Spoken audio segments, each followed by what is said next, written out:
श्री राम जय जय राम, श्री राम जय जय राम। नीलाम्बुश्यामल कोमलांगम सीता समारोपित वामभागम पाणव महासायक चारु चापम नमामि रामम रघुवंशनाथम। ओम श्री सीतारामचंद्राभ्याम नमः। ओम उमा महेश्वराभ्याम नमः। ओम श्री एकादशी दक्षिणेश्वर दामोदरकाशी नते नमः। ज्योतिष शास्त्र की चर्चा के क्रम में विभिन्न भावों में ग्रहों की दृष्टि का फल बता रहे हैं। लग्न से लेकर दसम भाव तक की चर्चा हो चुकी है। आज एकादश भाव पे, कुंडली के एकादश भाव पे विभिन्न ग्रहों की दृष्टि का क्या फल है उस पर चर्चा हो रही है कि सूर्य की दृष्टि एकादश भाव पे हो तो संतान की चिंता रहेगी, प्रथम पुत्र क्षय हो जाएगा। वृषभ कन्या या मकर के सूर्य की दृष्टि से निंदी कर्म से लाभार्जन होगा, लाभ वृद्धि होगी और बुद्धिमान होगा।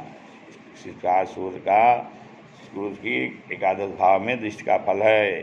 जब चंद्रमा की एकादश भाव पर दृष्टि हो तो वाणिज्य, भूमि या चौपाओं से लाभ होगा, व्यापार करेगा, कृषि से उस भूमि से उसको लाभ होगा और चौपाएं पशुओं से लाभ होगा।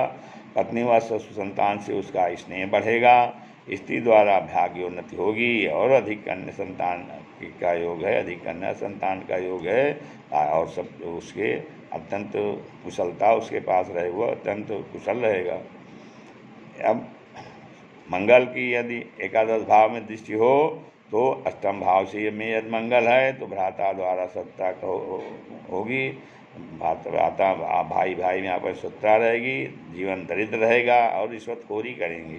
पंचम भाव से यदि पंचम भाव में स्थित मंगल की यदि एकादश भाव में दृष्टि हो तो पित्तवात रोग होगा, पत्नी का गर्भपात हो सकता है और उदर रोगी रहेगा। चतुर्थ भाव से इसमें स्थित मंगल की यदि एकादश भाव में दृष्टि हो तो पित्तवात रोग होगा, पत्नी का गर्भपात तो कृषि भूमि से आय होगी। चतुर्थ भाव में स्थित होकर के एकादश भाव में दृष्टि डालने पर मंगल के जो कृषि भूमि से आय होगी, माता व पत्नी को कष्ट होगा।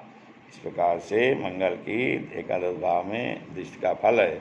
अब बुध की एकादश भाव में दृष्टि का फल क्या है? प्रथम संतान कन्या होगी और वो बुद्धिमान होगा, मधुरभाषी होगा, न्यायप्रिय होगा, अत्यंत उदार रहेगा। वो ज्योतिषी, चिकित्सक या गणितज्ञ बन जाएगा। गुरु की सप्तम भाव, गुरु की यदि एकादश भाव में दृष्टि हो तो जब सप्तम भाव से गुरु एकादश भाव को देख रहा हो तो विद्वान, बुद्धिमान, शिक्षक, न्यायाधीश, वकील बनाएगा। और यदि पंचम भाव में स्थित गुरु एकादश भाव में दृष्टि डाल रहा हो तो वो धर्मपरायण होगा, लेखक होगा, शिक्षक होगा, उपदेशक होगा। और इस प्रकार यदि भाव में स्थित गुरु एकादश भाव पर पूर्ण दृष्टि डाल रहा हो तो कल्पना शक्ति की अधिकता रहेगी, धर्मपरायणता रहेगा और लेखन में रुचि रहेगी उसकी। इस प्रकार से गुरु का एकादश भाव में दृष्टि का फल है। इसी प्रकार शुक्र की एकादश भाव में दृष्टि हो तो धन लाभ होगा, सुखी रहेगा, वैभवशाली जीवन होगा, ग्राम प्रधान हो सकता है, अर्थात अपने ग्रुप में अपने ग्राम में प्रधान हो सकता है, सर्वश्रेष्ठ हो सकता है। अधिक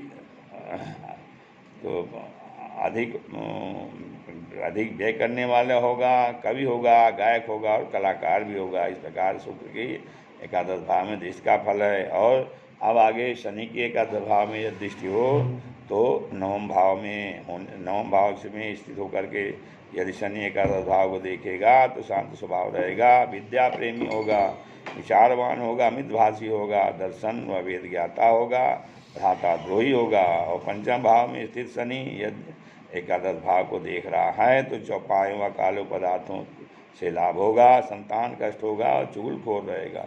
द्वितीय भाव में स्थित शनि यदि एकादश भाव को देख रहा है तो धन संचय में कठिनाई होगी, पैतृक धन नाश होगा, व्यय अधिक होगा।